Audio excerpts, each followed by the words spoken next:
Boa noite, irmãos. Sejam todos muito bem-vindos à casa de Deus, nesta noite especial, quando nós vamos celebrar como povo de Deus o valor da amizade. Este é o culto do amigo. E que seria de nossas vidas se nós não tivéssemos os nossos amigos? E nós queremos nessa noite cultuar a Deus juntos, orar uns pelos outros, lembrar dos nossos amigos e ouvir falar de Jesus, que é o nosso melhor amigo. Por isso nós estamos muito felizes com a sua presença nesta noite e nós queremos adorar e cultuar ao nosso Deus juntos, celebrando os laços da amizade que nos unem. E nós gostaríamos de perguntar neste momento se alguém fez aniversário nesta semana, se alguém fez aniversário de idade, de casamento, de batismo. Se você está nesta condição, pode vir à frente e nós queremos orar por você e agradecer a sua vida neste momento. Temos algum aniversariante? Tem, irmão Nélio. Coro aí está forte, irmão Nélio. Mais alguém está fazendo aniversário? Pode vir à frente. Pastor Alcenir, vou pedir que ele receba os aniversariantes aqui à frente. Oi, quanta gente bonita fazendo aniversário. Parabéns, temos mais uma aniversariante aqui. De casamento. De casamento, quantos anos? Pode subir aqui, já que todo mundo está aqui em cima hoje. Vamos orar então, agradecer a vida dos irmãos. A vida é um dom de Deus e nós queremos agradecer a Deus por isso. Borges, você vai orar agradecendo a Deus pelos nossos aniversariantes. Senhor Deus Todo-Poderoso, nesse dia te agradecemos pelo dom da vida que tu nos deste ao levantarmos. Dá-nos, Senhor, uma noite tranquila na tua presença e abençoa esses nossos irmãos por aniversário de nascimento, casamento e outro motivo que alguns outros possam ter. Dá-nos uma noite tranquila na tua presença, é o que desejamos no nome santo do seu Filho Jesus Cristo. Amém. Para ser abraçado pelos irmãos da igreja, então os irmãos vão esperar aqui para os irmãos poderem ganhar um abraço dos irmãos de nossa igreja, porque você fez aniversário. Queremos conhecer também os nossos amigos que nos visitam nessa noite. Se você foi convidado por alguém, é amigo de alguém, veio hoje especialmente para este culto, se você se sentir à vontade para fazê-lo, gostaríamos que você ficasse em pé. Você vai receber um cartão postal da nossa igreja com endereço e receber um abraço de quem está ao seu lado. Então, todos os amigos que estiverem de pé serão abraçados pelos irmãos de nossa igreja, dando assim, em nosso nome, as boas-vindas a todos os que estão conosco nesta noite. Queremos que esse seja um momento de muita alegria, queremos que esse seja um culto realmente prestado ao nosso Deus, e nós vamos agora preparar o nosso coração para aquilo que Deus tem a nos falar nessa noite. E seremos conduzidos neste momento de adoração pelo coro masculino de nossa igreja.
Vamos agora juntos adorar o Senhor, todos em pé, conduzidos pelo grupo dos jovens da nossa igreja.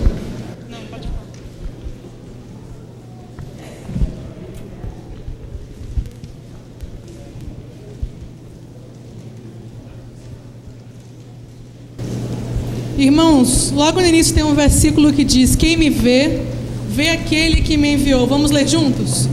Quem me vê, vê aquele que me enviou.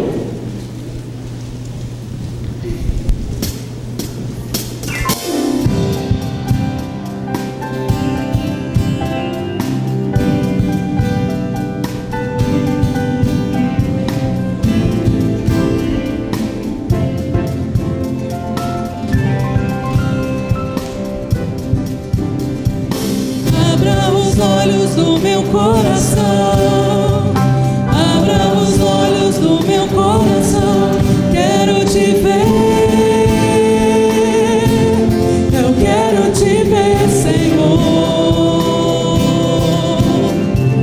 Abra os olhos do meu coração, abra os olhos do meu coração, quero te ver.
Senhor, digno é o Senhor, Tu és santo, santo, ó Senhor Deus poderoso és, digno é o Senhor, digno é o Senhor.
Recebe, ó Deus, o louvor sincero dos nossos corações, como reconhecimento, ó Deus, do Teu poder, da Tua glória e da Tua majestade, como reconhecimento, ó Deus, do Teu senhorio em nossas vidas.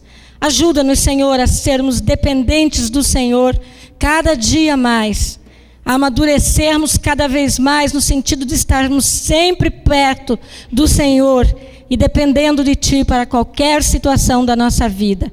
Obrigado porque Tu és o nosso Deus e és o centro da nossa adoração nesta hora e neste lugar. Em nome de Jesus, amém. Os irmãos podem se assentar, vamos proceder juntos à leitura bíblica que está em Jó, capítulo 42, conforme indicado no seu boletim. Leiamos então. Então Jó respondeu ao Senhor: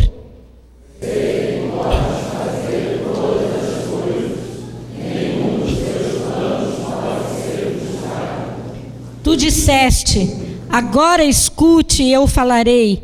Vou fazer-lhe perguntas e você me responderá. Meus ouvidos já tinham ouvido a teu respeito, mas agora os meus olhos te viram. Este é o momento quando nós vamos juntos interceder a Deus uns pelos outros. Este é o momento, irmãos, de nós colocarmos diante do nosso Deus, para quem não há limite, para quem não há impossibilidades. Nós servimos a um Deus que pode todas as coisas. Nós servimos a um Deus que pode solucionar até aquela dificuldade que aos nossos olhos não tem solução. Mas Deus sempre tem uma resposta para cada um de nós. Enquanto o coro masculino estiver cantando, se você quiser se colocar em pé, se colocar diante de Deus e dizer: eu reconheço que Deus pode ouvir a minha oração e eu preciso também da oração da igreja. Enquanto o coro estiver cantando, você pode se colocar em pé.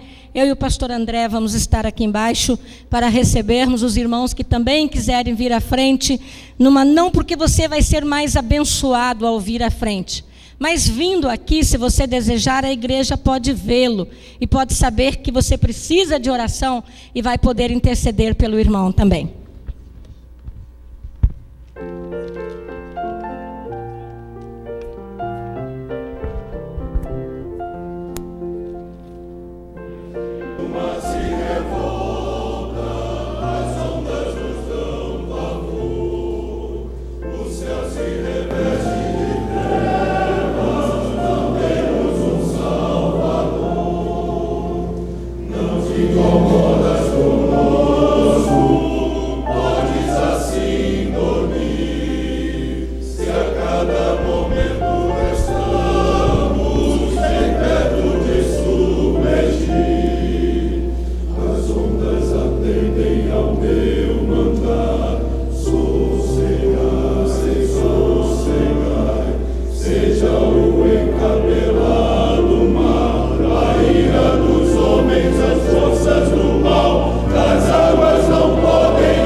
pastor André vai orar por nós, mas eu gostaria que as pessoas que estão em pé não ficassem sozinhas. Então você que está sentado, aproxime-se de alguém que está de pé, abrace essa pessoa, pergunte o nome dela e diga: eu vou orar por você esta semana. Então olhe ao seu lado, se alguém está em pé, está precisando do seu abraço, da sua oração, então se aproxime de alguém que precisa neste momento.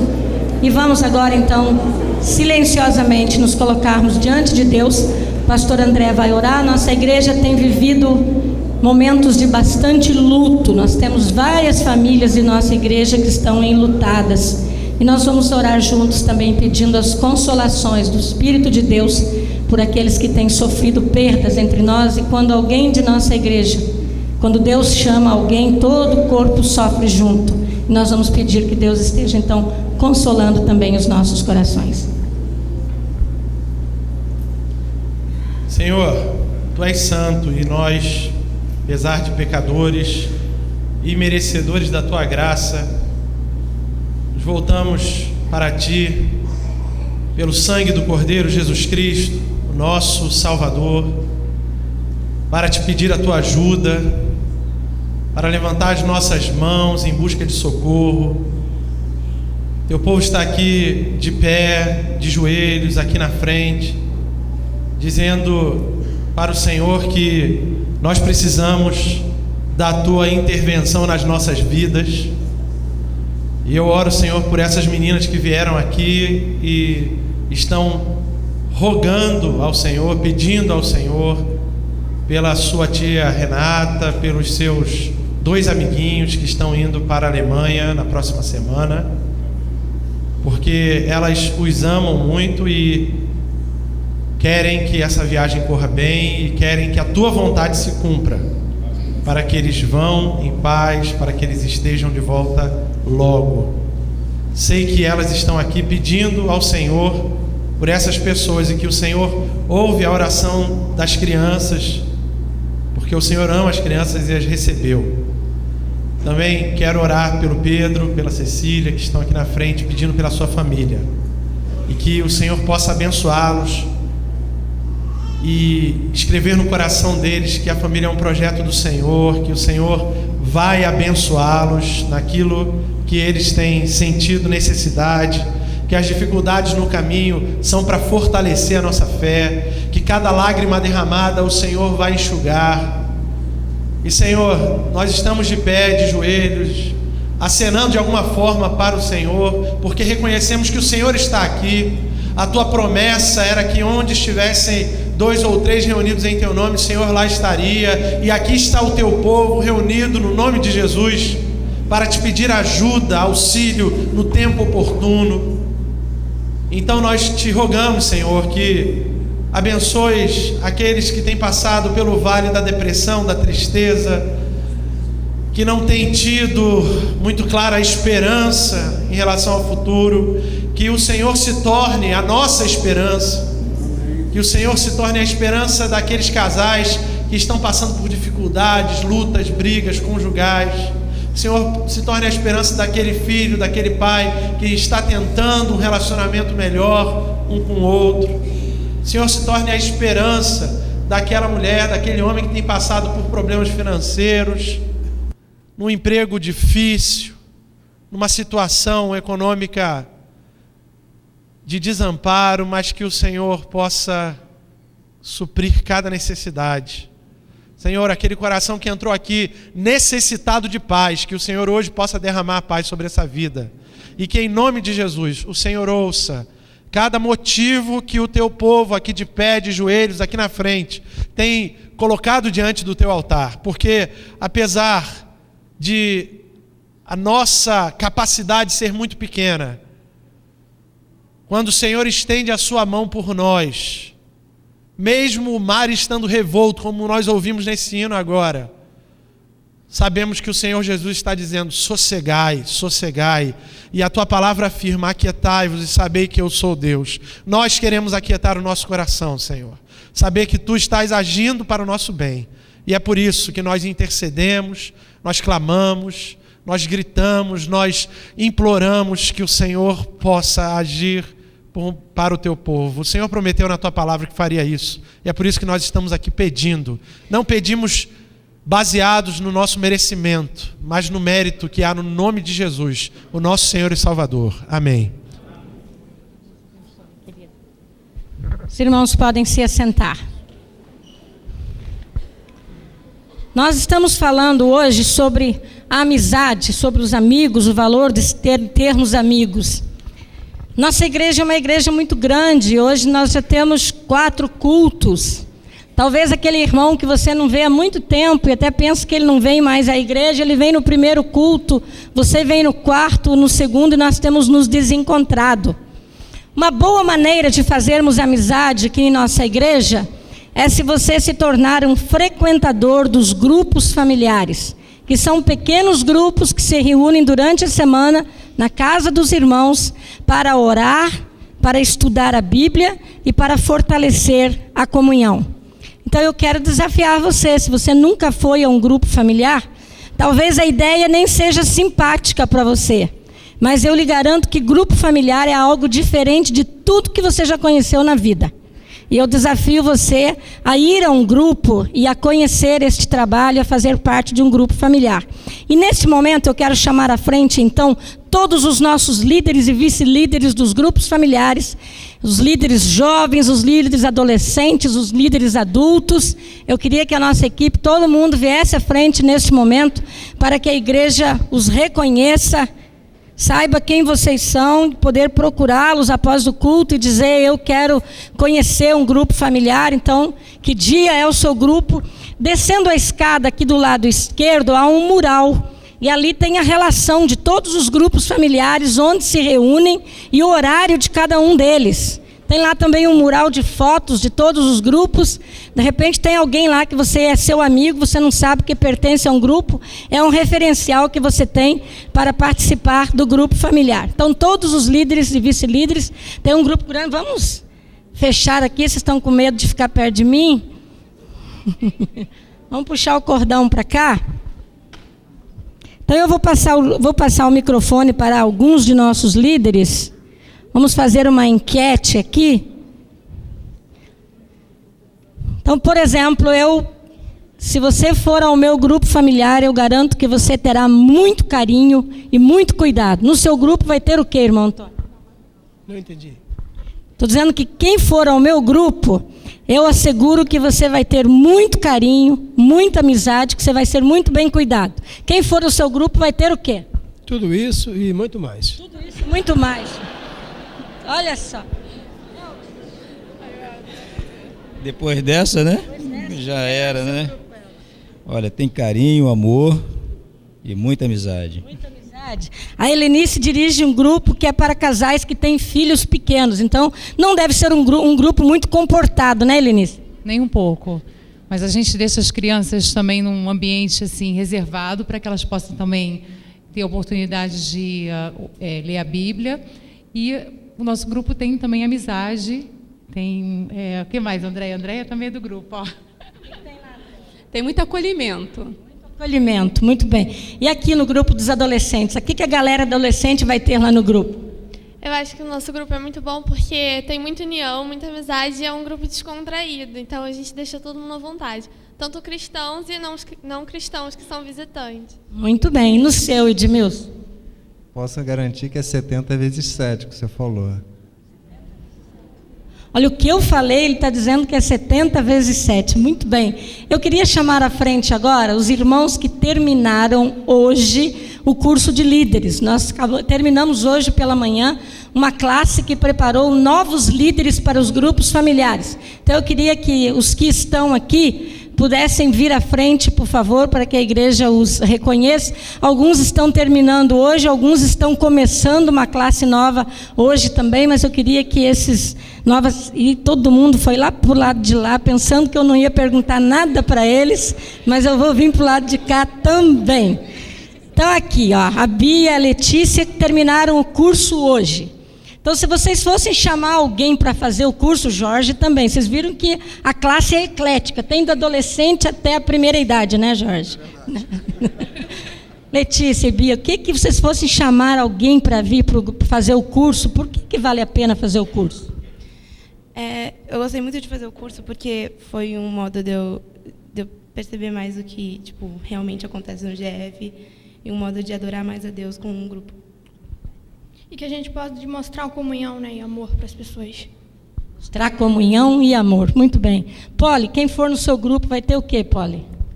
Acho que o GF Jovem é muito legal porque a gente consegue conhecer a nossa juventude, né, que é uma juventude tão grande. Então, é um momento que a gente pode ter comunhão, orar, cantar. Depois a gente sempre come junto, faz bagunça. Então, quem quer conhecer, o lugar é o GF. É o lugar de conhecer a juventude, é lá. Muito bem. É lugar de achar namorado também? Dizes que sim, né? Diz que sim. Essa pergunta é perigosa, né? Irmãos, esse é um grupo que nós queremos que os irmãos orem por eles. E no final do culto você pode procurar qualquer um deles e perguntar, saber sobre o GF, perguntar qual o dia. Que dia é o seu grupo, Cristo? Às sextas-feiras. Por enquanto, segunda-feira. Por enquanto, segunda-feira. Da Lourdes? Sábado. Tem o do irmão Leonardo, que não está aqui, é segunda-feira às 15h, para os aposentados, né? Quem já trabalhou o suficiente agora pode descansar. Cleudair, por que você não está aqui? Cleudair coordena o GF dos adolescentes. O pastor Carlos Daniel está aqui. O Carlos, cadê? Eu não acredito. Esses pastores remam contra a maré, né? Quem tem uns pastores como esse no GF não precisa de inimigo. Os caras ficam sentados numa hora dessa, não pode, né? Tá me devendo, né?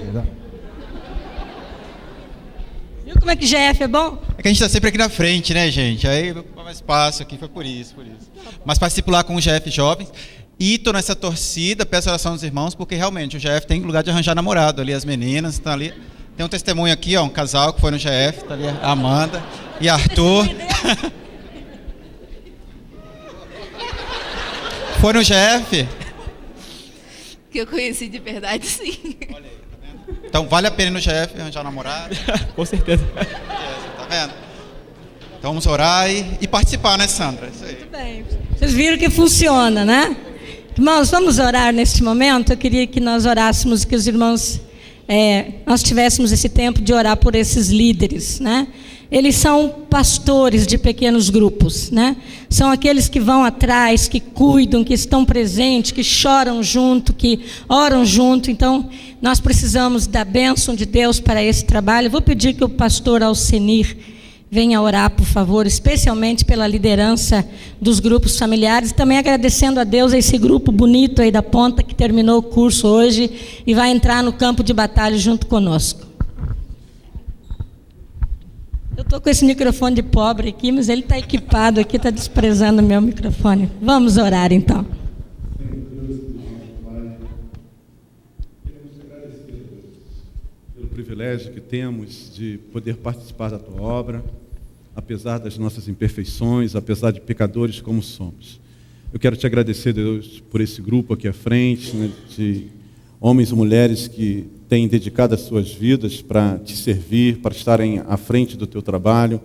Que o Senhor continue a derramar as Tuas bênçãos sobre essas vidas, dando a autoridade, dando a unção que cada um necessita para o desenvolvimento do Teu reino. Ó Deus, esse novo grupo que se une a este grupo, que possa, Senhor Deus, somar forças para que o objetivo da Tua igreja, para o objetivo, Senhor Deus, que o Senhor tem para a Tua igreja, seja cumprido aqui na Igreja Batista Cruçá, que é de alcançar as vidas que ainda não tiveram encontro contigo.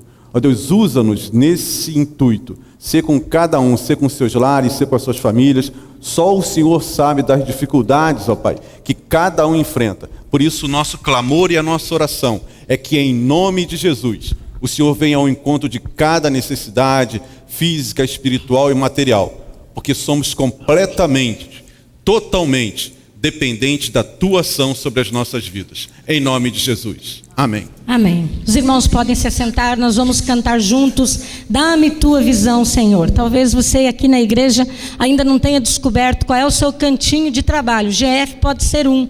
Então vamos rogar ao Senhor que nos dê a visão do trabalho que Ele deseja que nós desempenhemos, fazendo deste hino a nossa oração.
Vamos ouvir com o pastor André como é que o amor de Deus também tem se manifestado entre os juniores, é isso?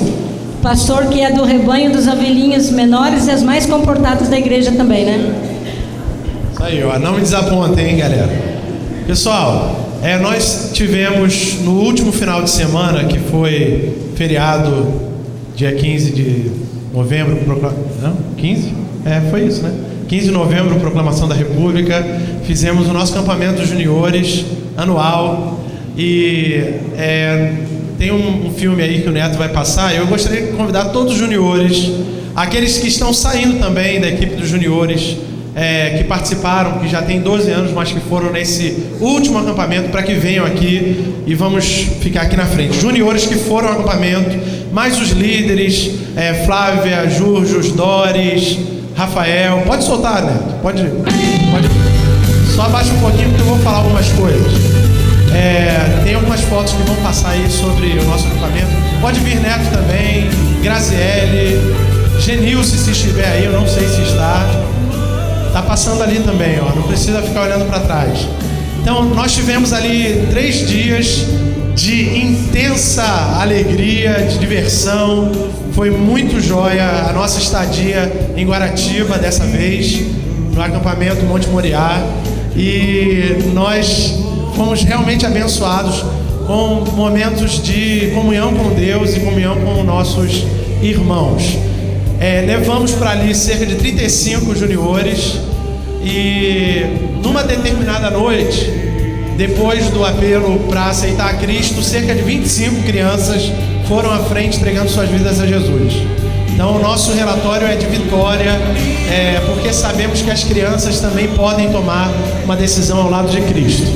Então as fotos estão sendo passadas aí, nós vamos ouvir a musiquinha e depois eu quero dar uma palavra final sobre esse tema.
Pode vir também, não sei onde é que você está.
Gente, então esse foi o nosso acampamento, foi muito bom, muito divertido, as crianças curtiram demais, mas eu acho que o mais importante é o fato de termos tido um encontro com Jesus ali.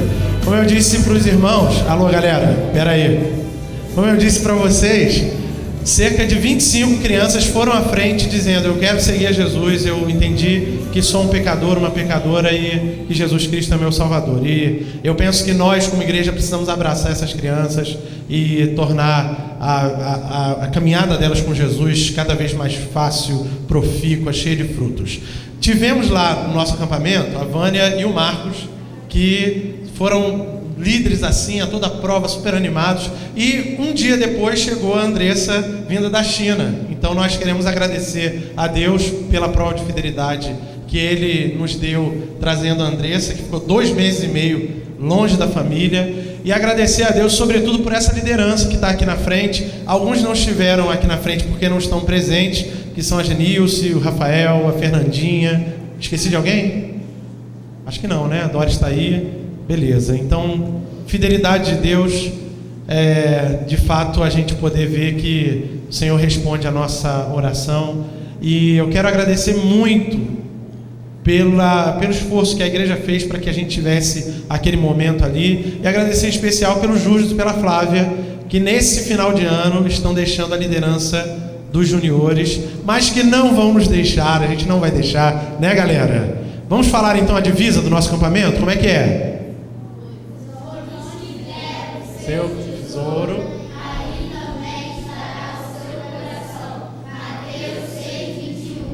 valeu.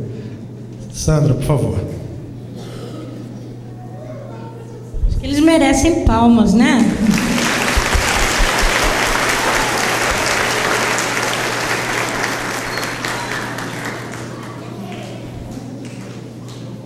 Irmãos, outro modo de adorar a Deus é quando nós podemos trazer ao altar do Senhor os nossos dízimos e as nossas ofertas, como prova da fidelidade de Deus para conosco, suprindo as nossas necessidades, ouvindo as nossas orações.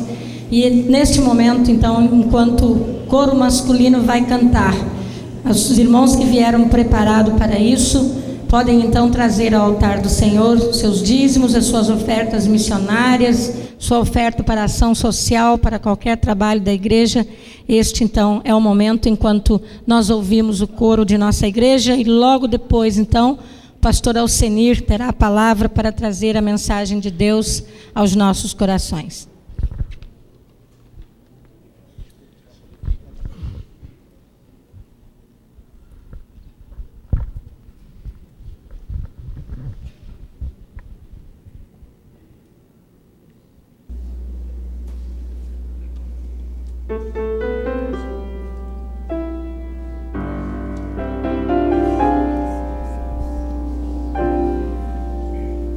No trono do viver só existe lugar para lugar de quem governa todo o ser. No trono do viver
podem levar a salvo.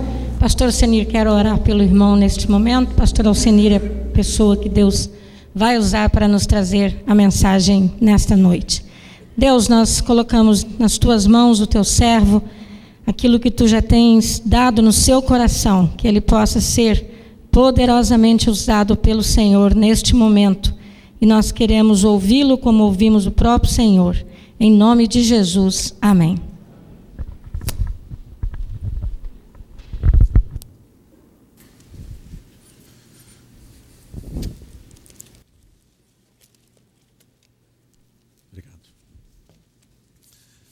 Boa noite, meus irmãos. É uma alegria muito grande poder estar participando em mais este culto, né, em gratidão, em que nós procuramos glorificar ao único e verdadeiro Deus. Existem algumas expressões que você com certeza já falou, já ouviu falar, os seus pais, os seus avós, que são muito interessantes e que às vezes a gente ouve, né, e repete e nunca para pensar a origem, né, como é que isso começou. Uma das expressões que é utilizada, né, muito, antes, a origem, no caso dessas informações, foi nos passada essa semana pelo pastor Israel. O pastor Israel, apesar de estar de férias, ele está sempre ligado, né?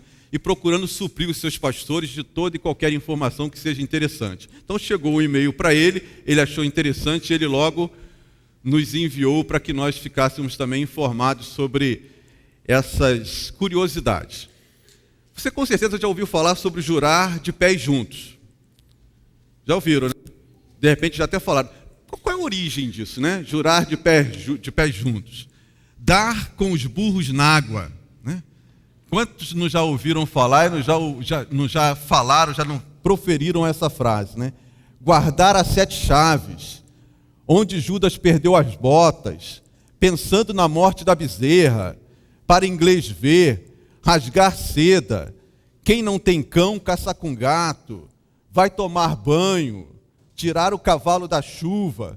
E tirar o cavalo da chuva é muito interessante, e aí eu trouxe a origem dessa frase, que diz assim, ó, pode ir tirando seu cavalinho da chuva, porque não vou deixar você sair hoje. No século XIX, quando uma visita iria ser breve, ela deixava o cavalo ao relento, em frente à casa do anfitrião, e se fosse demorar, colocava o cavalo nos fundos da casa, num lugar protegido da chuva e do sol. Contudo, o convidado só poderia pôr o animal protegido da chuva se o anfitrião percebesse que a visita estava boa e dissesse, pode tirar o cavalo da chuva. Então, se você for fazer uma visita agora, meus irmãos, não bote o teu cavalo logo na sombra. Espera primeiro o anfitrião chegar, pode tirar o cavalo da chuva. Certo? Então você já sabe qual é a origem dessa frase. E, meus irmãos, uma outra frase que é muito interessante é, o pior cego é o que não quer ver.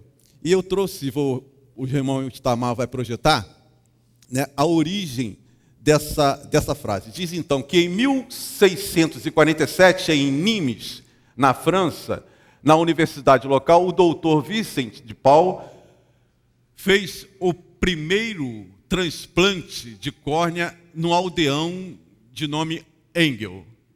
Foi um sucesso da medicina da época, menos para Engel, que assim que passou a enxergar, ficou horrorizado com o mundo que via. Disse que o mundo em que ele imaginava era muito melhor. Pediu ao cirurgião que arrancasse os seus olhos. O caso acabou, né, no Tribunal de Paris e no Vaticano. Engel ganhou a causa e entrou para a história como o cego que não quis ver. É muito interessante, meus irmãos, que a gente às vezes fala pior cego é o que não quer ver. Eu mesmo já utilizei, já ouvi várias pessoas utilizar, e a gente nunca, né, teve a curiosidade de saber qual é a origem, né? Então, é muito interessante, né, saber que esse aldeão nasceu cego, o mundo dele era um mundo que ele imaginava, mas aí ele teve a oportunidade de enxergar, foi feita a cirurgia, e ele se deparou com um mundo que era diferente daquilo que ele imaginava. E diante da realidade da vida, ele preferiu voltar ao seu mundo. Ele preferiu voltar a ser cego. E João capítulo 9, eu gostaria que você abrisse a sua Bíblia, conta uma história de um cego de nascença. E Jesus faz um milagre na vida deste homem. Faz um grande milagre. E ele, diferente de Engel, ele não resolveu voltar ao seu mundo anterior. Ele gostou do que viu. E houve uma revolução na vida dele. E eu gostaria de refletir, né, sobre essa passagem, que é muito interessante, que conta essa história e que tem muitos ensinamentos para cada um de nós. Primeiro, nós estamos, por exemplo, na iminência do Natal. O Natal, nós sabemos que é o nascimento de Jesus Cristo. Mas, por outro lado, nós sabemos que a nossa sociedade nem sempre entende o Natal efetivamente como o nascimento de Jesus, como esse grande presente que Deus deu à humanidade para mudar a nossa história. E nós nos envolvemos, e às vezes nós mesmos, dentro das igrejas, nos deixamos influenciar por uma demanda tal, por um modo de agir, que nós esquecemos desse motivo principal, que é a vinda de Jesus, e o que ele significou para as nossas vidas e para a vida da humanidade. E nesse instante, Jesus chega para esse homem, e ele começa a se revelar de várias maneiras à sociedade em que ele vivia. Então nós temos aí, no início desse relato, né, nos primeiros 3 capítulos, o relato de João dizendo assim: ao passar, Jesus viu um cego de nascença. Seus discípulos lhe perguntaram: mestre, quem pecou, este homem ou seus pais, para que ele nascesse cego?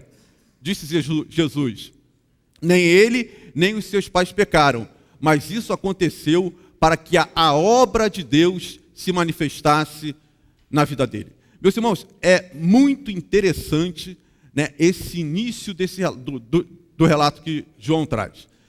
Jesus está passando, e aí tinha um cego de nascença, que está sentado no local que ele sempre costumava se sentar, esmolando, porque ele nasceu cego, ele não estudou, ele não teve uma profissão, e o único destino dele foi mendigar e depender da boa vontade das pessoas para sobreviver. E de repente Jesus está passando, e o texto diz que Jesus vê este cego. Muitas pessoas já passaram por ali, mas nesse instante Jesus passa e vê o cego. Muitas pessoas estavam ali necessitadas, mas os olhos de Jesus se voltam para este homem. E o homem não vem a Jesus, não. Jesus vai ao homem com seus discípulos. E existia, na cultura hebraica, e isso vem desde o Antigo Testamento, Jó é um símbolo disso, né, que todo mal, todo sofrimento é consequência do pecado. Se você está sofrendo, é porque você pecou. E nós sabemos que em muitos casos isso é uma realidade, mas nem sempre isso é uma verdade. E os discípulos de Jesus, ao se depararem com aquele quadro, com aquele jovem, eles indagam a Jesus: Senhor, quem foi que pecou, ele ou os seus pais? E aí a resposta de Jesus é muito interessante, porque ele diz: nem ele pecou, nem os seus pais. Isso aconteceu para a glória de Deus, para que se manifestasse nele o poder de Deus. E, meus irmãos, o que chama a atenção aí é essa disponibilidade de Jesus. Jesus é aquele que vê. E ele se apresenta à humanidade assim: eu sou aquele que enxergo, eu sou aquele que vejo, eu sou aquele que estou sempre de olho na sua necessidade. Porque às vezes nós nos sentimos como esse cego, meus irmãos.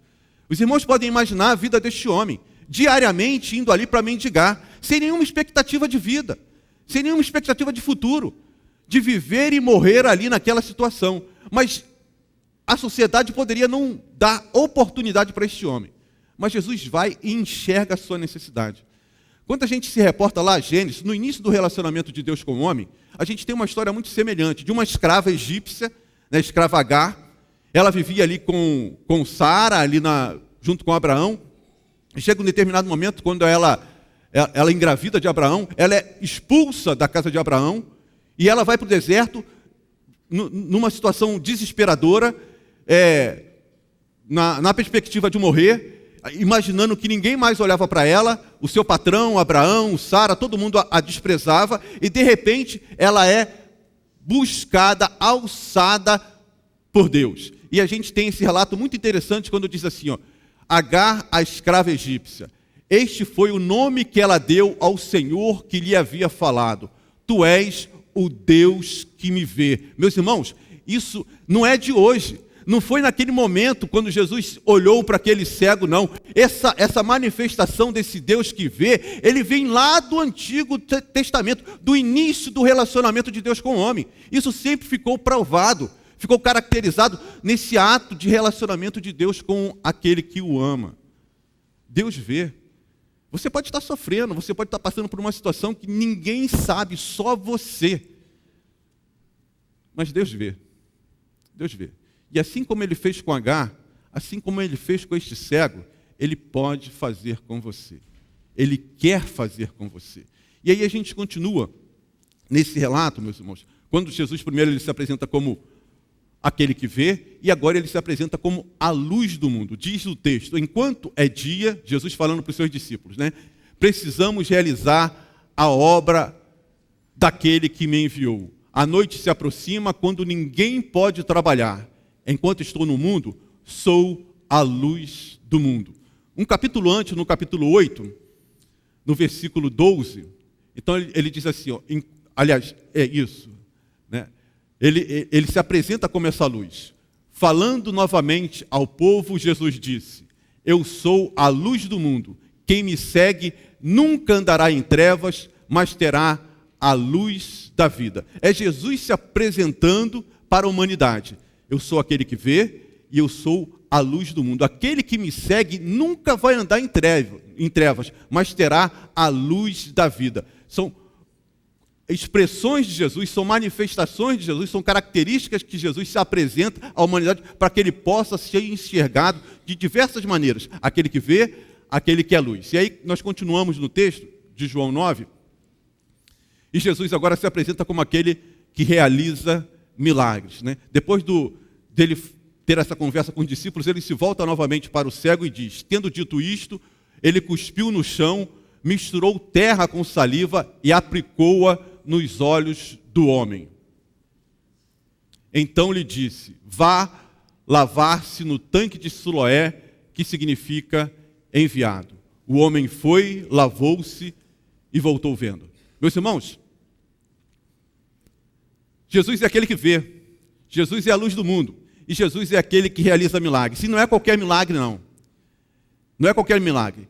Este homem era um cego de nascença. Nunca isso tinha acontecido. E Jesus pega este homem e realiza o milagre que ele necessitava. Não o milagre que ele queria, mas o milagre que ele necessitava. E essa história, né, quando eu estava estudando o texto, isso me fez lembrar de uma situação muito semelhante que aconteceu lá no Antigo Testamento, quando um general sírio, Naamã, contraiu lepra, estava à margem, né, da medicina da época, e uma escrava que estava na casa dele, que havia sido tirado lá do povo de Jerusalém, ela conhecia o profeta, o homem de Deus, e disse para a esposa desse general, olha, se o meu senhor Naamã fosse lá em Jerusalém, se ele conversasse lá com o profeta poderia curá-lo. E Naamã, o general, né, conversa com o rei manda que ele vá a Jerusalém com uma carta dele, com uma autorização dele, e ele vai e se apresenta a Naamã, e quando ele chega para falar com Naamã, o texto diz que Naamã manda que ele vá ao Rio Jordão e se banhe 7 vezes. Meus irmãos, é muito interessante, né, esse relato, porque quem já lidou com a autoridade, sabe que a autoridade é autoridade, né? O cara está em cima dos cascos, ele olha para você assim, né? Tal, e Naamã era assim, ele era um general de guerra, o cara vencia várias guerras, ele era assim com o rei, e ele chega ali em Jerusalém, tipo, eu vou falar com o profeta, e o profeta vai fazer o que eu quiser. E quando Eliseu nem recebe Naamã, ele simplesmente, manda um servo dele, vai lá, fala com ele para ele ir lá no Jordão e se lavar 7 vezes. O general, não, mas que história é essa? Para me banhar, se fosse para me banhar, eu me banhava lá na minha terra, lá tem rios, tem água, muito melhor, eu não vou. Mas aí os seus servos, com mais sabedoria, né, chegam para ele e dizem, olha, meu comandante, se o profeta mandasse o senhor fazer uma coisa muito difícil, o senhor não faria? Pois é, ele está mandando o senhor fazer uma coisa fácil, ir ali se banhar. Por que o senhor não faz? Aí ele acaba sendo convencido. E ele vai, mergulha, né, 7 vezes ali no Rio Jordão, e aí ele sai curado, e ele fica alegre, e ele quer falar com o profeta. E é muito interessante. Então a gente pode ver lá o relato lá de Naamã, né? O texto diz assim, né? Naamã, o comandante sírio, Eliseu, enviou um mensageiro para lhe dizer: vá lavar-se 7 vezes no Rio Jordão, sua pele será restaurada e você ficará purificado.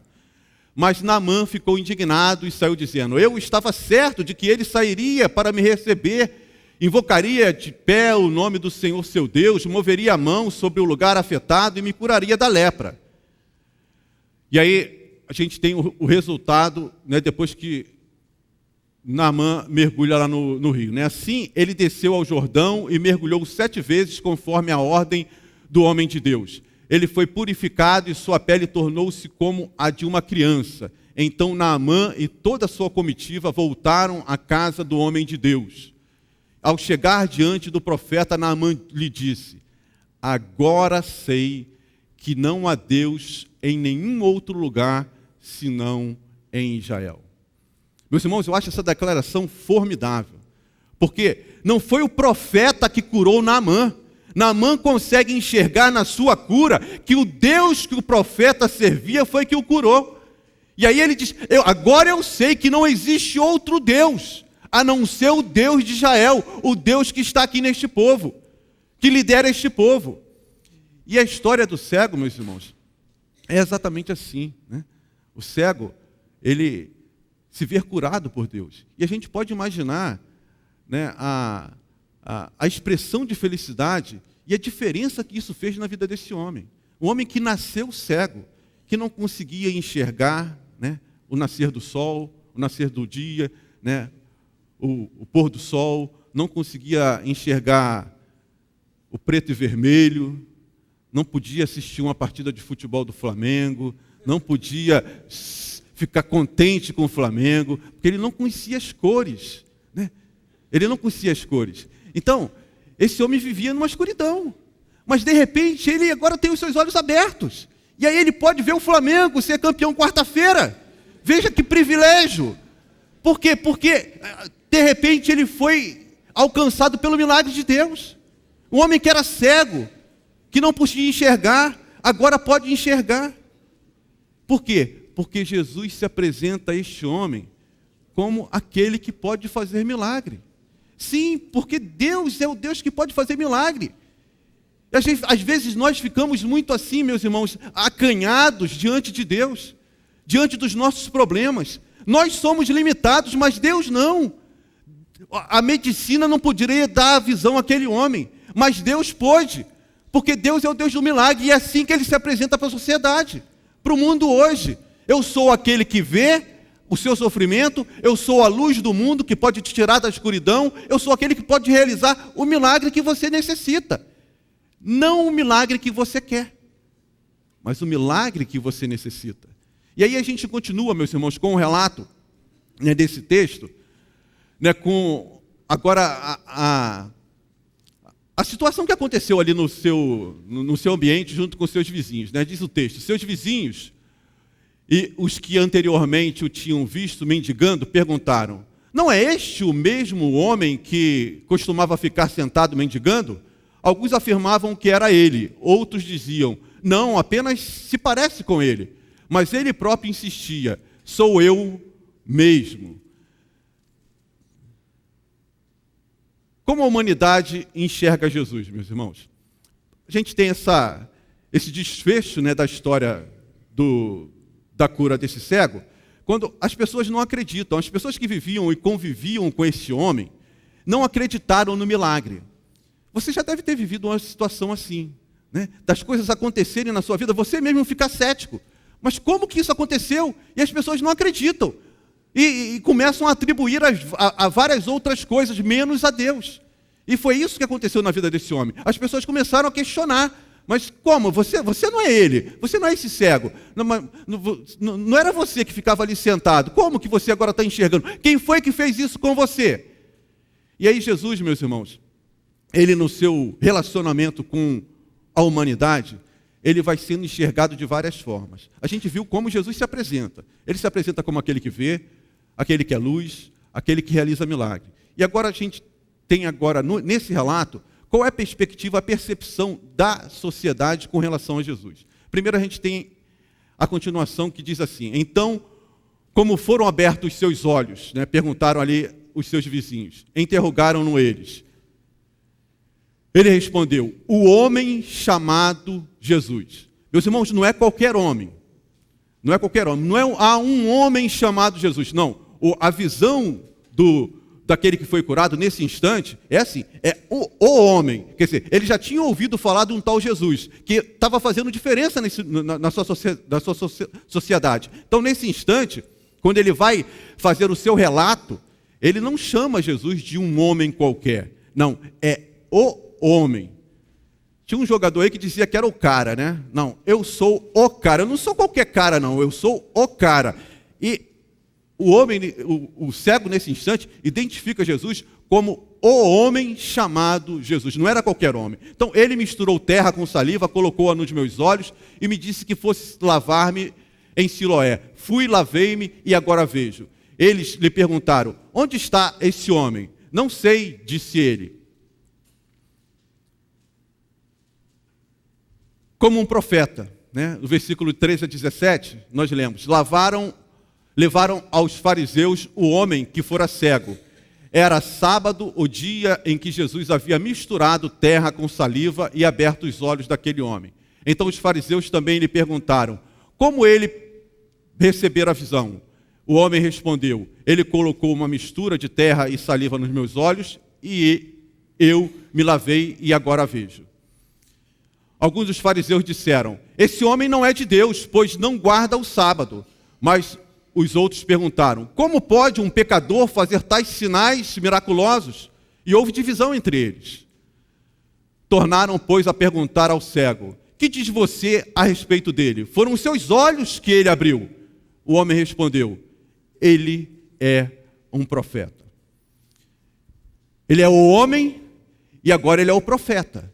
A visão do homem começa a amadurecer com relação a Jesus, mas continua uma visão longe do que realmente Jesus procura ser, do que realmente Jesus quer ser para a vida do ser humano. Então agora nesse novo interrogatório, não mais os seus vizinhos, não mais os seus amigos, mas agora os fariseus tentam intimidá-lo.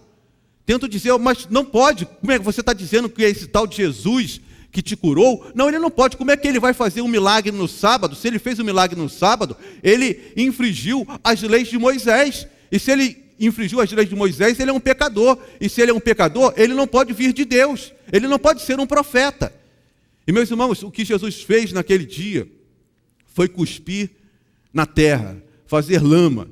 E existe um relato, né, que no sábado, o judeu que quisesse cuspir, que tivesse com vontade de cuspir, ele não podia cuspir na terra. Ele tinha que cuspir na pedra. Porque se ele cospe na terra, forma lama.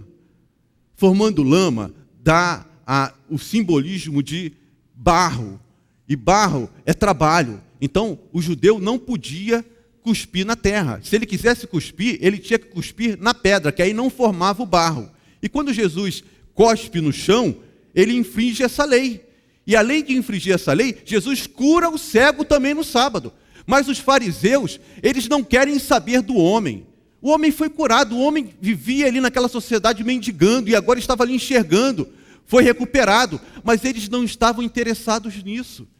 Para ele o que importava era o legalismo. Jesus rompeu com essa barreira do legalismo. E ele tem que ser punido. Era a visão deles. E eles não queriam saber deste homem falando de Jesus, falando do milagre que Jesus havia realizado. E aí a gente tem, né, o desfecho, a continuação, no caso desse texto, e agora Jesus sendo enxergado, né, visto como Cristo. Diz o texto: os judeus não acreditaram que ele fosse cego, que ele fora cego, e havia sido curado enquanto não mandaram buscar os seus pais. Então perguntaram: é este seu filho, o qual vocês dizem que nasceu cego? Como ele pode enxergar agora? Responderam os seus pais: sabemos que ele é nosso filho e que nasceu cego, mas não sabemos como ele pode ver agora, ou quem lhe abriu os olhos. Perguntem a ele, idade ele tem, falará por si mesmo. Seus pais disseram isso porque tinham medo dos judeus, pois estes já haviam decidido que se alguém confessasse que Jesus era o Cristo, seria expulso da sinagoga. Foi por isso que os seus pais disseram: idade ele tem, perguntem a ele. Meus irmãos, a gente pode imaginar claramente essa situação, né? Este homem, humilde, cego, sem estudo, diante do sinédrio, né? Acabou de ter a sua vista recuperada, e ele começa a ser massacrado, né, ali por aquelas autoridades. Os homens, aqueles homens não aceitam o seu relato e começam a duvidar do milagre. Aí eles chamam os seus pais e perguntam aos seus pais: vem cá, esse realmente é o filho de vocês? Ele realmente era cego? E como é que ele está enxergando agora? E aí a resposta dos pais é uma resposta bem diplomática. Eles dizem: olha, esse realmente é meu filho. Ele realmente nasceu cego. Agora, como ele está enxergando agora, isso eu não sei. E o texto diz que eles ficaram receosos, porque eles sabiam que havia uma orientação ali dos fariseus, que se alguém dissesse que Jesus era o Cristo, deveria ser expulso da sinagoga. E, meus irmãos, isso era um desastre. Um judeu ser expulso da sinagoga era viver à margem da sociedade, era não ter os direitos de estar no templo, era perder o direito de ter comunhão ali com seus irmãos, e isso era a pior coisa que poderia acontecer para um judeu. E os seus pais, sabendo disso, eles passam a bola. Eles poderiam, com certeza, estavam muito felizes com a recuperação da visão do seu filho, mas não podiam usufruir disso, porque estavam sendo massacrados pela autoridade religiosa da época. Porque os religiosos da época não enxergavam a figura de Jesus. Mas o que a gente percebe é que já existia naquele momento uma percepção de quem era Jesus, de que Jesus era o Cristo. E muitas pessoas estavam dizendo e afirmando isso, que Jesus era o Cristo. Por isso, cuidado dos fariseus. Olha, se alguém afirmar que este homem é o Cristo, vamos expulsá-los, vamos reprimir, porque isso não pode se espalhar. E, meus irmãos, então, essa percepção, né, de Jesus como Cristo já estava evidente na sociedade judaica. E aí a gente tem um outro momento em que Jesus é tido como um pecador. Diz lá o texto, né? Pela segunda vez chamaram o homem que fora cego e lhe disseram: para a glória de Deus, diga a verdade. Sabemos que esse homem é pecador. Ele respondeu: não sei se ele é pecador ou não. Uma coisa sei, eu era cego e agora vejo. Meus irmãos, essa afirmação desse homem é algo que deve chamar as nossas atenções. Como eu disse, esse homem, ele era um homem humilde, era um homem iletrado. Ele estava sendo pressionado pelas maiores autoridades da época. É como se nós hoje estivéssemos diante lá do Supremo Tribunal de Justiça, né? A gente fosse lá para ser julgado, lá para ser sabatinado por aqueles homens. Era assim a situação desse homem. E aí, eles começam a tentar desvirtuar a fala dele, porque ele estava enxergando que aquele homem que havia o curado, ele, além de ser um homem, ele era um profeta, e a visão dele com relação a Jesus começou a evoluir, e ele sabia que algumas pessoas estavam tendo Jesus como Cristo, e isso não poderia acontecer. E aí esses homens tentam inibi-lo, e essa resposta dele é uma resposta de alguém que realmente teve a sua vida modificada. Olha, eu não sei se ele era pecador, mas uma coisa eu sei: ele mudou a minha vida. Eu era cego e agora eu vejo. Meus irmãos, quem de nós teria coragem de fazer uma afirmação assim? Colocando em risco ali, os seus pais já tinham declinado, já tinham ficado com medo, mas ele não. Ele coloca uma realidade da vida dele. Eu era assim, eu era pecador, né? Eu tinha como destino a morte, mas um dia eu me encontrei com Jesus e o meu destino foi mudado. A minha vida, o meu destino seria ser cego a vida toda. Mas de repente eu encontrei este homem, este profeta, que dizem ser o Cristo, e ele mudou a minha vida, e não me interessa se para vocês ele é pecador, não me interessa qual é a visão que vocês têm dele, porque para mim ele é o meu Salvador, porque foi ele que me deu vista, e eu não posso negar isso, porque eu era cego, e agora eu vejo. Eu era um pecador, destinado à morte, porque todos pecaram e destituídos estão da glória de Deus, mas um dia nós tivemos um encontro com Jesus, e tivemos as nossas vidas mudadas. E este homem tinha muitas razões para manifestar e para dar o seu testemunho. Ele não ficou com o seu testemunho enrustido. Não, ele começou a falar. E ele falou o quê? Ele tinha curso de teologia? Ele passou anos dentro de um seminário? Ele leu a Bíblia toda? Não, mas ele falou do que havia acontecido na vida dele, do que Jesus fez na vida dele. O que Jesus tem feito na sua vida? Por que muitos crentes não conseguem falar de Jesus? Parece que Jesus não age nas vidas. Parece que não tem um relacionamento com Deus. Este homem, no seu primeiro encontro, ele viu a sua vida modificada. E ele simplesmente falou isso. Ele não ficou inventando.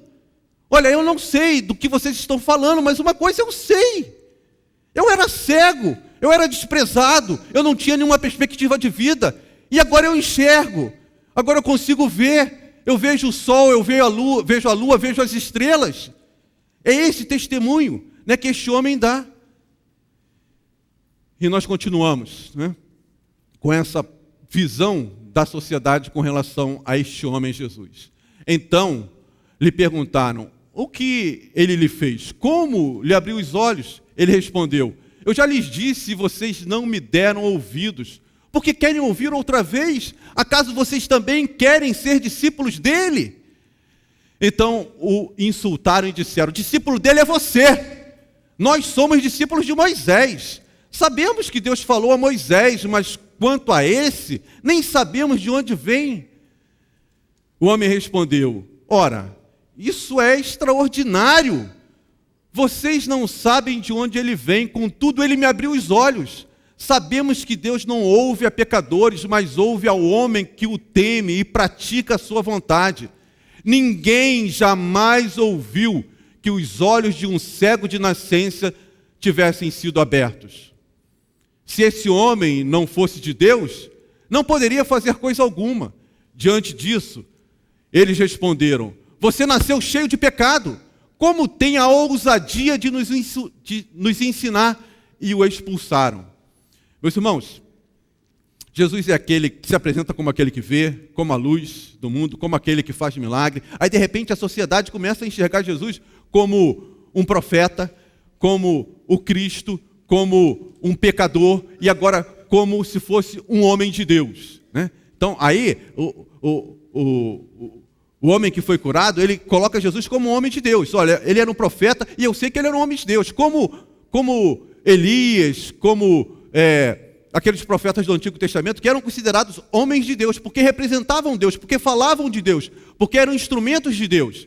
E aqui Jesus é visto como esse homem de Deus. E este homem, ao afirmar isso diante do Sinédrio, ele causa uma revolução, até o ponto que aqueles doutores da lei perdem a linha com ele. Então não querem mais dialogar, chegam e expulsam ele da sinagoga. Aquele homem que acabou de enxergar, que acabou de ser curado da sua cegueira, estava todo contente, porque tinha agora a oportunidade de se inserir novamente na sociedade, que ele viveu a sua vida toda à margem dessa sociedade, agora é excluído, né, da sinagoga. Por quê? Porque simplesmente deu testemunho daquilo que Jesus fez na vida dele. Nada mais que isso. Simplesmente falou do que Jesus fez. Olha, eu era cego e agora eu vejo, eu não tenho como negar isso.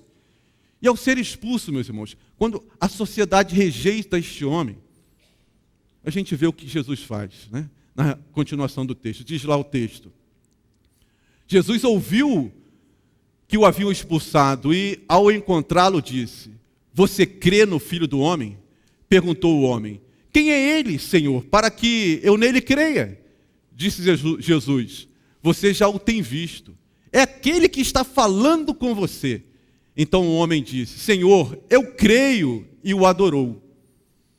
Disse Jesus: eu vim a este mundo para julgamento, a fim de que os cegos vejam e os que veem se tornem cegos.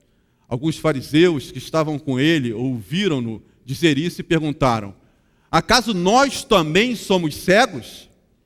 Disse Jesus: se vocês fossem cegos, não seriam culpados de pecado, mas agora que dizem que podem ver, a culpa de vocês permanece.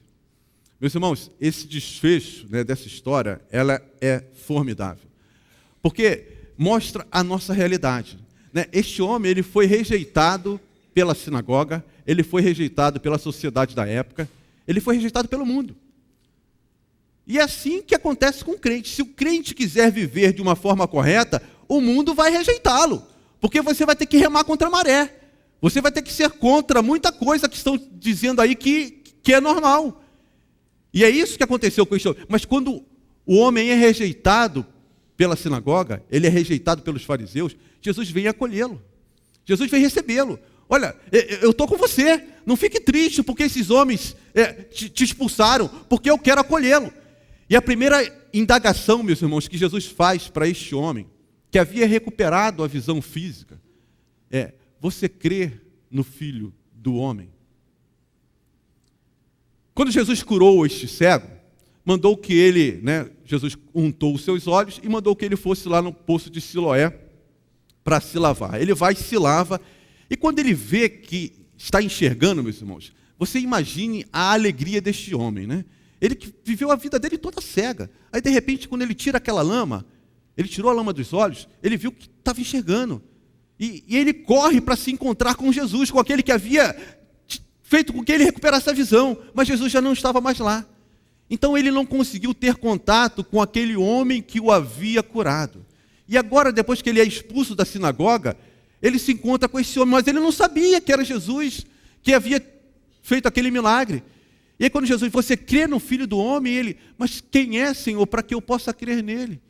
E aí Jesus se apresenta para ele: sou eu que estou falando com você. E a reação deste homem, meus irmãos, é uma reação de adoração, né? O texto diz que ele adora. Existem algumas versões que diz que ele se ajoelha diante de Deus, diante de Jesus, numa manifestação de adoração, né? de reconhecimento, né? que esse homem fez algo que ninguém podia fazer por mim. Ninguém podia fazer isso por aquele homem, e Jesus fez. E quando Jesus se apresenta a ele quer: você crê no Filho do Homem? Eu creio. Quem é ele? É o Senhor. Então eu creio no Senhor. E ele adora Jesus. E o que fica claro aqui, meus irmãos, é que a simples cura física da visão deste homem não foi o suficiente. Ele precisava de algo mais. Assim como nós temos bênçãos, né? Nós temos bênçãos específicas nas nossas vidas. Nós temos bênçãos que são generalizadas sobre a humanidade, né? Nós dormimos, nós acordamos, nós vamos trabalhar, nós vemos o sol nascer, nós vemos o sol se pôr. São bênçãos que Deus nos dá. Mas essas bênçãos não são suficientes. O que este homem precisava, e ele teve, é que além da sua visão física, ele teve a sua visão espiritual também aberta. Quando Jesus se apresenta para ele como Senhor e Salvador, ele tem os seus olhos descobertos. Ele já estava enxergando, mas continuava cego espiritualmente, porque ele não conseguia identificar exatamente quem era Jesus, como muitas pessoas hoje.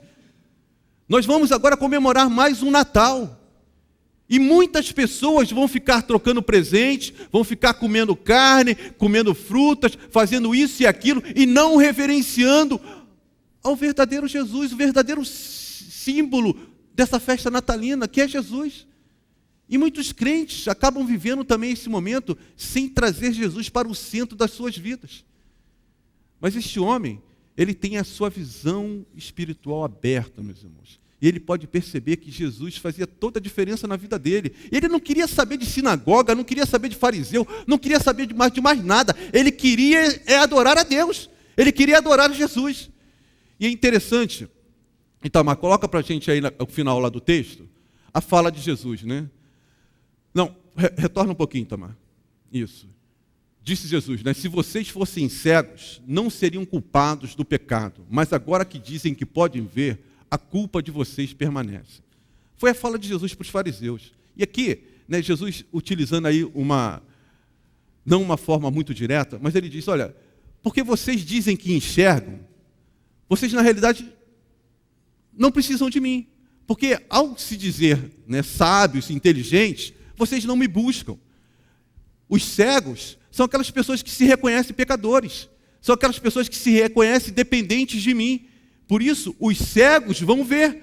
Agora, aqueles que se acham muito inteligentes, aqueles que se acham enxergando, esses vão continuar nos seus pecados. Porque eles não precisam de mim e vão morrer nos seus pecados. Meus irmãos, muitas pessoas estão morrendo hoje com as suas visões espirituais ainda cegas espiritualmente, porque não conseguem enxergar Jesus como o Senhor e Salvador de suas vidas. E assim como os fariseus, a quem Jesus se dirige, dizendo claramente, vocês vão morrer nos seus pecados, porque vocês se acham muito bons, porque vocês se acham não necessitados de mim. E aí, meus irmãos, tem um texto em Filipenses, né, que o apóstolo Paulo, ao escrever a carta ali para aquela igreja, no capítulo 2, a partir do versículo 5, que eu acho que resume, e a gente encerra, né, essa ideia de como nós devemos enxergar Jesus. Diz o texto lá em Filipenses capítulo 2, a partir do versículo 5. Seja a atitude de vocês a mesma de Cristo Jesus, que, embora sendo Deus, não considerou que o ser igual a Deus era algo a que deveria apegar-se, mas esvaziou-se de si mesmo, vindo a ser servo, tornando-se semelhante aos homens. E sendo encontrado em forma humana, humilhou-se a si mesmo, sendo obediente até a morte e morte de cruz. Por isso Deus o exaltou à mais alta posição, dando-lhe um nome que é sobre todo nome, para que ao nome de Jesus se dobre todo o joelho, nos céus e na terra, para a glória e honra de Deus Pai. Meus irmãos, esse texto ele é maravilhoso, porque ele resume exatamente qual deve ser a nossa atitude diante de Jesus. Assim como o cego fez, né? Deus o exaltou, dando-lhe um nome que é sobre todo nome, para que todo aquele, né, venha a se dobrar diante de Jesus. Como o cego fez, assim toda a humanidade um dia terá que se dobrar diante de Deus.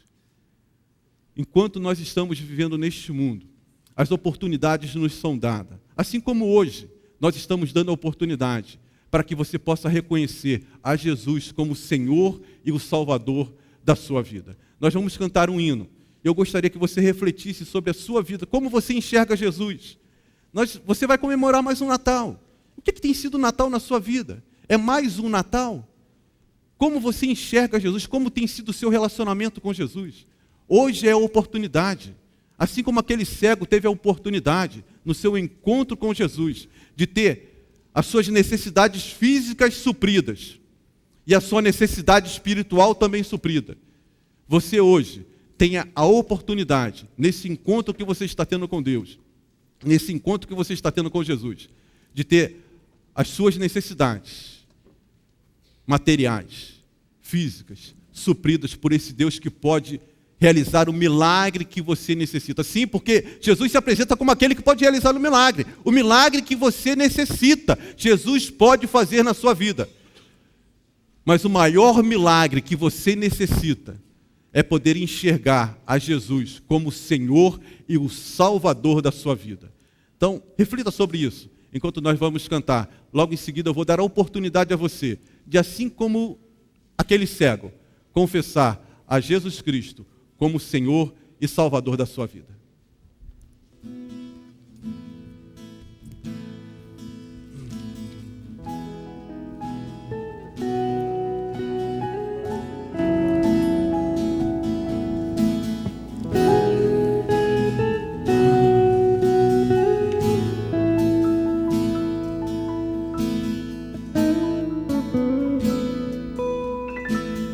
Luz do mundo vier.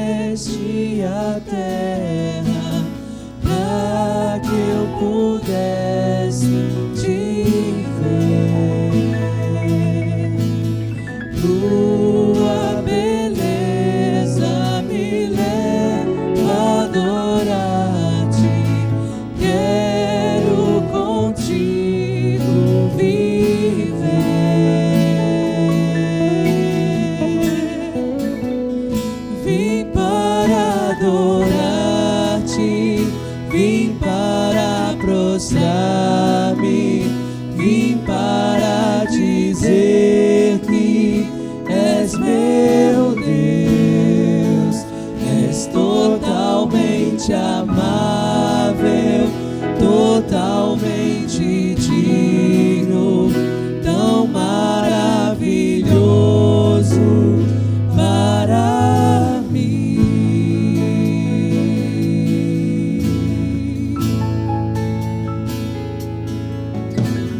Eterno Rei, exaltado nas alturas, glorioso nos céus, humilde vieste à terra que criaste, por amor pobre se fez. Vim para adorar-te, vim para prostrar-me, vim para dizer que és meu Deus, és totalmente amável, totalmente digno, tão maravilhoso para mim.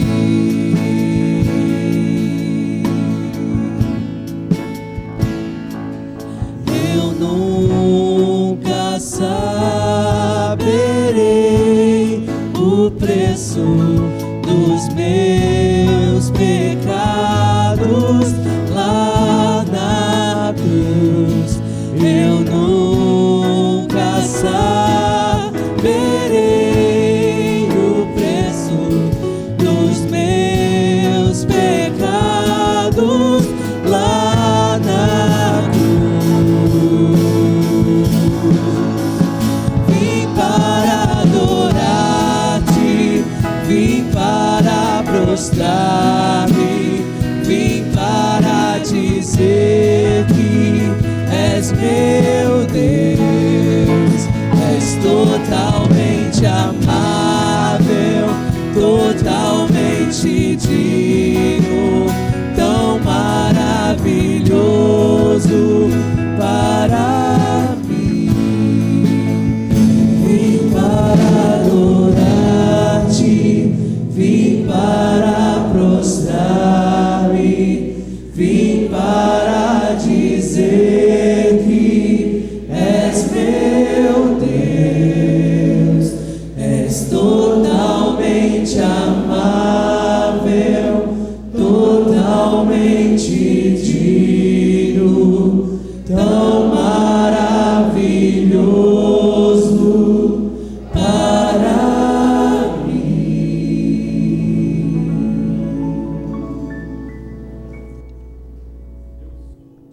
A luz do mundo, aquele que me segue nunca andará em trevas, mas terá a luz da vida. É assim como Jesus se apresenta ao mundo, se apresenta a você nesta noite. A humanidade anda em trevas e todos nós precisamos desta luz, que é Jesus. Então, se você entrou aqui nesta noite e você sentiu no seu coração o desejo de tomar essa decisão, de mudar a sua vida, Jesus pode mudar. O homem não pode mudar. O governo não pode mudar a sua vida. Os seus vizinhos podem não mudar a sua vida. Mas Jesus pode mudar a sua vida. Pode dar um novo contexto, uma nova realidade para a vida que você tem vivido. Assim como aconteceu com aquele homem, que não tinha nenhuma perspectiva na sua vida. Ao encontrar-se com Jesus, teve os seus olhos abertos, a sua visão física restaurada e, o mais importante, a sua visão espiritual. Eu queria dar a oportunidade a você, de tomar essa decisão ao lado de Deus. Porque o que Jesus fez com o homem foi exatamente isso. Quando ele foi expulso lá da sociedade, lá da sinagoga, foi se dirigir a ele e dizer: você crê no Filho do Homem? E é o que eu pergunto para você hoje. Você crê no Filho do Homem? Você crê em Jesus Cristo como Senhor e Salvador da sua vida? Se você tomou essa decisão, se você acha necessário tomar essa decisão, e é a decisão mais importante da sua vida, não tenha dúvida com relação a isso.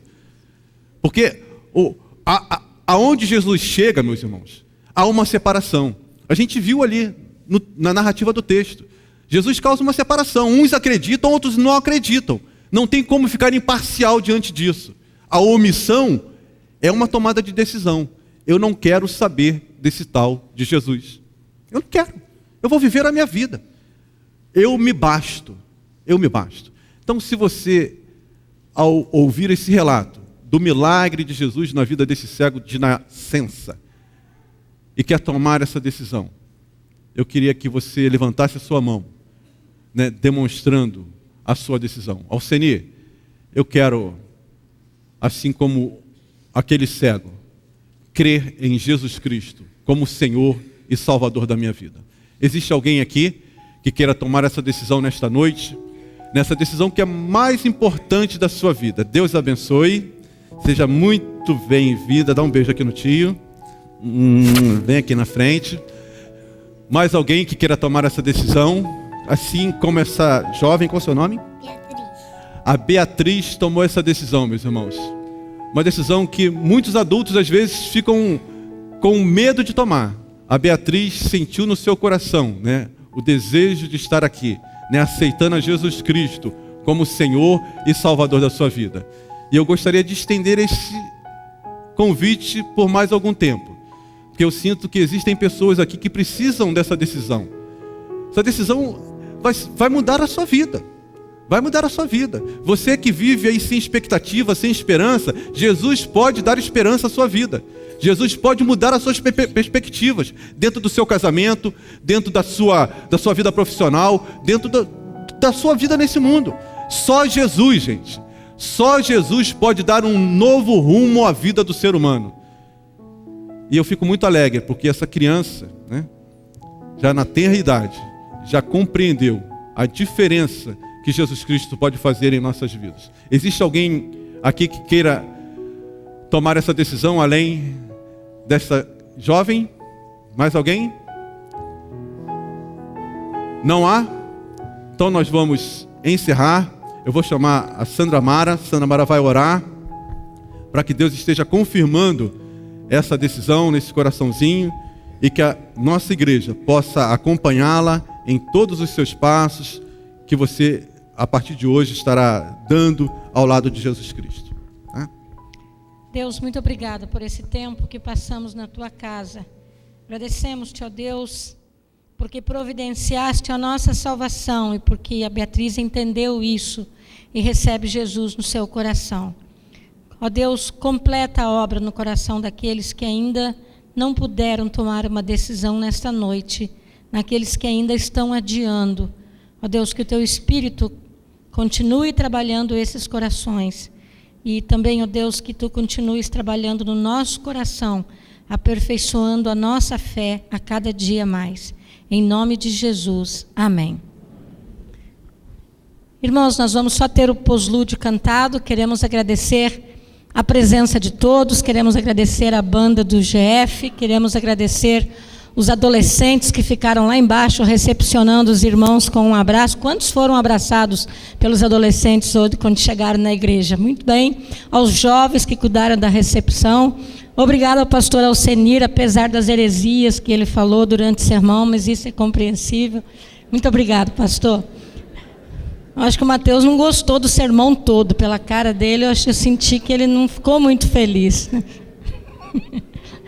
Irmãos, nós estamos agora, no final do culto, convidar a todos que se dirijam ao Salão Allen. Nós teremos lá um pedaço de bolo com guaraná para todo mundo, para aperfeiçoar a nossa comunhão. Lembrar que é muito doce ter amigos. Então, logo depois do culto, todos podem descer para este momento de comunhão. Vamos ficar em pé, vamos cantar esta última música com os nossos jovens. Depois o pastor Alcenir estará lá na entrada do salão para receber os irmãos.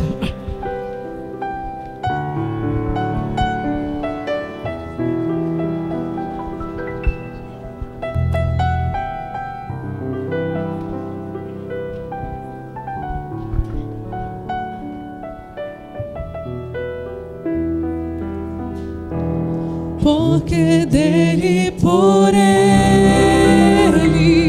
para ele são todas as coisas.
glória, para sempre. Amém. Porque dele, por ele, para ele são todas as coisas. Porque dele, por ele,